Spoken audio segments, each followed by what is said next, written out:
Organisation. देखिए, जितने भी ऑर्गेनिज्म इस दुनिया में पाए जाते हैं वो तीन टाइप के होते हैं। ये तो हमने सबसे पहले देखा। मैं सबसे पहले अगर हम सेल की बात करें तो हमारे पास दो सेल होते हैं। या सेल होता है प्रोकैरियोट, और या वो सेल होता है यूकैरियोट।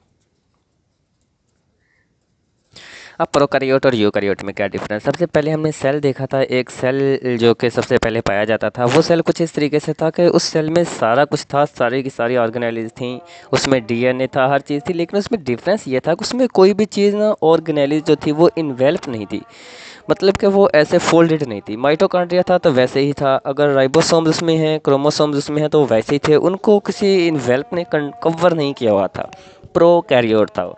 यूकैरियोट, यूकैरियोट जो है इसमें ये बाद में आया कि इसमें हर जो भी इसमें ऑर्गेनेली थी वो उस इन्वेल्प्ड हो गई, उसको कवर किया किसी न किसी चीज़ ने। उसको हम बोलते थे यूकैरियोट। तो प्रोकैरियोट और यू दो तरह के जानवर पाए जाते थे, जानवरों में सॉरी, दो तरह के सेल पाए जाते थे। या वो सेल प्रोकैरियोट होता था या वो सेल यूकैरियोटिक होता था। अब उसके बाद हमने देखा कि इसके बाद protista, fungi, algae, kingdom Animalia, kingdom Plantae हमने पढ़े। किंगडम प्लांटी में हमने प्लांट को डिस्कस किया, किंगडम एनिमिलिया में हमने एनिमल को डिस्कस किया, और किंगडम फंजाई में हम फंगस पढ़ी, हमने फंगस के बारे में पढ़ा। अब यहाँ पर हमने देखना कि सेलुलर ऑर्गेनाइजेशन का भाई क्या मतलब है। मतलब कि हमने जानदारों को सेल्स की बिना पर ना कितनी कैटेगरीज में हम तकसीम कर सकते हैं। एक बात तो क्लियर है कि वो प्रोकैरियोटिक और यूकैरियोटिक है, लेकिन उसके अलावा देखिए, कुछ जानदार को हमने देखा कि वो सिर्फ एक सेल पर मुश्तमिल थे, कुछ जानदारों को हमने देखा वो एक से ज़्यादा सेल्स पर मुश्तमिल थे। तो अब इनको जब हम साइंटिफिकली किसी भी चीज़ का नाम लें तो हमें पता चल जाना चाहिए कि ये जिस सेल का नाम लिया जा रहा है वो कौन सा सेल है। इसमें हम सबसे पहले देखेंगे कि यूनिसेलुलर मतलब कुछ ऐसे एनिमल्स हैं जो कि सिर्फ एक ही सेल पर मुश्तमिल हैं, जिसकी एक कॉमन सी एग्जांपल आप यूग्लिना ले सकते हैं। इसकी आप एक एग्जांपल जो है वो पैरामीशियम कुछ इस तरीके से होता है वो ले सकते हैं। इसकी आप एक कॉमन एग्जांपल जो है वो पैरामीशियम है, यूग्लिना है। इनमें क्या है, ये सिर्फ एक ही न्यूक्लियस पर मुश्तमिल है। अमीबा इसकी बेस्ट एग्जांपल है, पैरामीशियम इसकी बेस्ट एग्जांपल है, यूग्लेना इसकी बेस्ट एग्जांपल है। इसमें क्या होगा, इसमें न्यूक्लियस होगा, इसमें बाकी चीज़ें होंगी, और इसमें जो है वो लगे हुए होंगे जिसके ज़रिए ये पकड़ता है, अपनी खुराक हासिल करता है। तो क्या है, बेसिकली ये सिर्फ एक सेल पर मुश्तमिल है। ये पूरी की पूरी जो बॉडी हमें नज़र आ रही है, इसको जब देखा जाए, इसको स्टडी किया जाए तो इसमें ओनली वन न्यूक्लियस है। यानी कि एक सेल में एक न्यूक्लियस होता है, यानी कि ये पूरा का पूरा सेल जो है वो सिर्फ एक न्यूक्लियस पर मुश्तमिल है। हमने इनको बोला कि ये जनाब यूनिसेलुलर, यूनी का मतलब होता है वन, हमने इनको बोल दिया ये यूनिसेलुलर हैं, ये वन सेल पर, ओनली एक सेल पर मुश्तमिल है। उससे थोड़ा सा हमने आगे जाकर देखा, हमने कुछ ऐसे भी प्लांट्स देखे, सॉरी ऐसे हमने कुछ एनिमल्स देखे जिनमें सेल तो वाकई एक था, एक ही सेल पर जो है वो पाए जा रहे थे, लेकिन हमने ये देखा कि वो सेल कुछ इकट्ठे रह रहे थे। जैसा कि हमने पहले देखा, ये यूग्लिना, पैरामीशियम, अमीबा को हमने जब देखा, ये अलग अलग रह रहे थे, एक जगह पर एक रह रहा है, मतलब कि एक दूसरे के साथ नहीं है। लेकिन हमने कुछ देखा कि कुछ सेल इकट्ठे होकर वो इस तरीके से कुछ रह रहे हैं। अब हम इनको कहेंगे तो यूनिसेलुलर ही, कि ये है तो यूनिसेलुलर।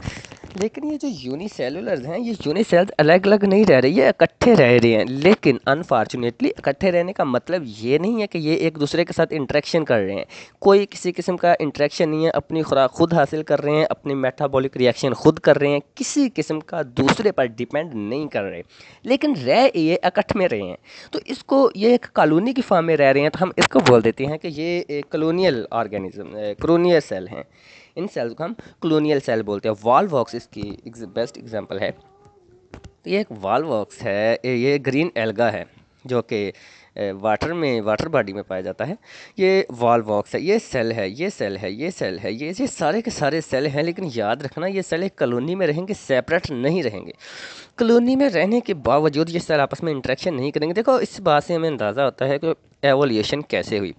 सबसे पहले हमने देखा कि एक एक सेल रह रहा था, थोड़ी सी उससे कई कुछ अरसा गुजरा, कई साल लगे, सॉरी थोड़ा सा लाइट का प्रॉब्लम बन गया, ओके, कई साल लगे। सबसे पहले हमने देखा कि वो एक सेल पर जो डिफरेंट ऑर्गेनिज्म थे वो रह रहे थे, कुछ अरसा गुजरा, अरसा गुजरने के बाद हमने देखा कुछ उसमें एवोल्यूशन हुई। एवोल्यूशन ये हुई कि वो सेल इकट्ठे हो गए।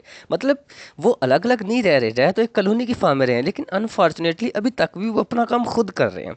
उसके बाद कुछ अरसा गुजरा और कुछ अरसे के बाद हमने उन सेल्स को देखा जो कि इधर मूव कर गए थे, उनको हमने देखा वो क्या कर रहे हैं। वो एक कॉलोनी की फॉर्म में रह रहे हैं, लेकिन अब वो कॉलोनी नहीं रही, वो आपस में इंटरेक्शन कर रहे हैं, एक दूसरे के साथ उनका वर्क है।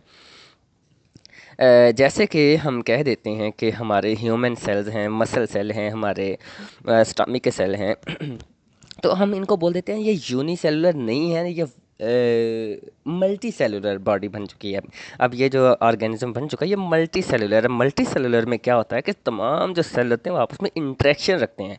मल्टी सेलुलर और यूनिसेलुलर में थोड़ा सा डिफरेंस है। सॉरी, मल्टी सेलुलर और वॉल बॉक्स में थोड़ा सा डिफरेंस है। वॉल बॉक्स में ये होता है कि सेल रह तो इकट्ठे रहे होते हैं कॉलोनी के फॉर्म में, लेकिन सेल आपस में इंटरेक्शन नहीं कर रहे होते। लेकिन मल्टी सेलुलर बॉडी में जो सेल इकट्ठे रह रहे होते हैं वो आपस में इंटरेक्शन भी कर रहे होते हैं। उसके बाद जो कॉलोनी है और यूनिसेलुलर, इनमें बहुत थोड़ा डिफरेंस है। कॉलोनी में ये है कि सेल सिर्फ इकट्ठे रह रहे हैं, काम बिल्कुल यूनिसेलुलर की तरह ही कर रहे हैं। और यूनिसेलुलर जो है वो क्या है, वो रह एक दूसरे से दूर दूर रहे हैं। इन दोनों, इनमें सब तीनों में जो है वो लिटिल बिट सा डिफरेंस है। तो ये थी सेल्स की ऑर्गेनाइजेशन। और ये जो पहला था अमीबा, पैरामीशियम, यूग्लिना, इसकी बेस्ट एग्जांपल्स हैं। और जो हमारे पास कॉलोनियल था, कॉलोनियल सेल थे, इसमें हमारे पास वॉल्वॉक्स एक ग्रीन एल्गा है, ये इसकी बेस्ट एग्जांपल है। और उसके बाद हमारे पास आता है मल्टी सेलुलर। मल्टी सेलुलर की हज़ारों एग्जांपल है, जितने भी एनिमल्स हैं आज के दौर के, प्लांट्स हैं आज के दौर के, हमारे सामने हमें नज़र आती हैं। और इसमें तमाम के तमाम ये एनिमल्स इंक्लूडेड ह्यूमन, ये सारे के सारे मल्टी सेलुलर्स हैं। तो ये आज का एक छोटा सा टॉपिक था जिसे हमने क्लियर किया। इंशाल्लाह आज हमारा पहला चैप्टर कंप्लीट हो चुका है। और इसमें मैंने कुछ चीज़ें आपको नहीं करवाई, वो कुछ इस तरीके की कुछ चीज़ें थी कि उनको करने की कोई ज़रूरत ही नहीं थी। जैसा कि मैंने इसमें मुस्लिम साइंटिस्ट के नाम नहीं बताए पहले चैप्टर में, और लास्ट में इसमें एक्सपेरिमेंट है वो नहीं बताया, शायद एक्सपेरिमेंट है। और लेकिन नेक्स्ट चैप्टर में जो चैप्टर नंबर 2 है उसमें इंशाल्लाह हम सारा करेंगे। इसमें कुछ चीज़ें ऐसी थी जो कि समझाने के काबिल नहीं थी, वो सिर्फ एक दफ़ा कोई भी पढ़ लेता है तो वो सारी की सारी क्लियर हो जाती हैं। इंशाल्लाह हम नेक्स्ट चैप्टर जो है, नेक्स्ट वीडियो में अपने नेक्स्ट चैप्टर स्टार्ट करेंगे और इस तरीके से हम अपनी बायोलॉजी क्लियर करेंगे। ओके, मिलते हैं नेक्स्ट वीडियो में, तब तक के लिए अल्लाह हाफिज़।